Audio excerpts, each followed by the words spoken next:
Can you imagine the fear of an innocent little child being taken away from his or her home?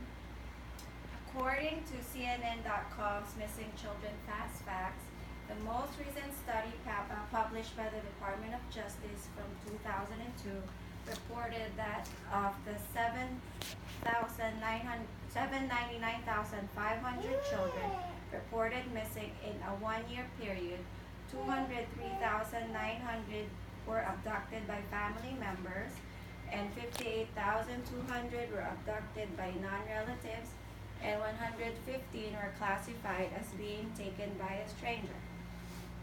The purpose of this speech is to educate everyone the significance, effects, and seriousness of Amber Alert. I will be discussing a brief history of how Amber Alert came about, what are the guidelines to activate it, and what we can do to help. It all started on January 13, 1996 in Arlington, Texas, when a 9-year-old girl named Amber Hagerman was last seen riding her bike in a parking lot, and 4 days later, she was found murdered, and her murder remains unsolved. Due to this, the Dallas Fort residents were outraged, and one person by the name of Diane Simone suggested a program be implemented, which is the EAS, or the Emergency Alert System. And the Emergency Alert System is the sound, that is the sound that you hear. It's like an Amber Alert just came in. On your cell phones, TV, or radio to alert the public when a child has been abducted. The Dallas police and the Dallas Fort broadcasters and the local police developed the Amber Plan, and Amber stands for America's Missing Broadcast Emergency Response, and soon this idea was adopted across the nation. Now I am going to talk about the guidelines of how the Amber Alert is activated. First one is there is a reasonable belief by law enforcement an abduction has occurred. The second one is the abduction of a child age 17 or younger.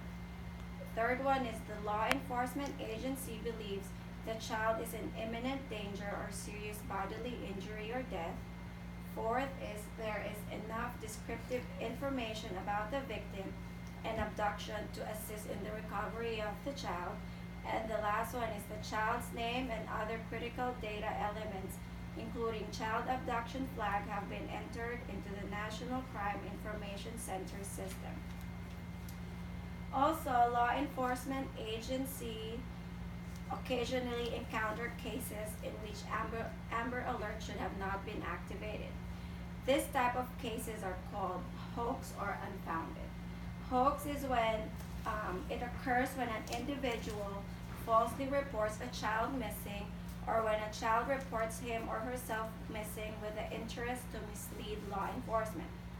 Unfounded occurs when a child is reported missing based on available information at the time, but the investigation determines a child was never missing. Nobody would ever want to experience their loved ones go missing. So as a community, what can we do to help? The public's role is critical to help to the success of an Amber Alert. We can help by contacting the law enforcement agency or calling 911 if we witness any child abduction or if we locate the child or suspect. We can also help by being on the lookout for the child, suspect, or vehicle description, and just be vigilant. According to National Center for Missing and Exploited Children, as of August 1, 2016, Amber Alerts have helped and rescued safely and returned home 830 children, and I would like to share one of many success stories. On February 29, 2016, in Hayden, Arizona, a non-custodial father abducted his 2-year-old child after assaulting the child's mother. Amber Alert was activated, the child was safely rescued, and the abductor was later arrested. Now you see how Amber Alert is very effective and powerful way to notify the public, and it does save a lot of children in danger. Thank you so much.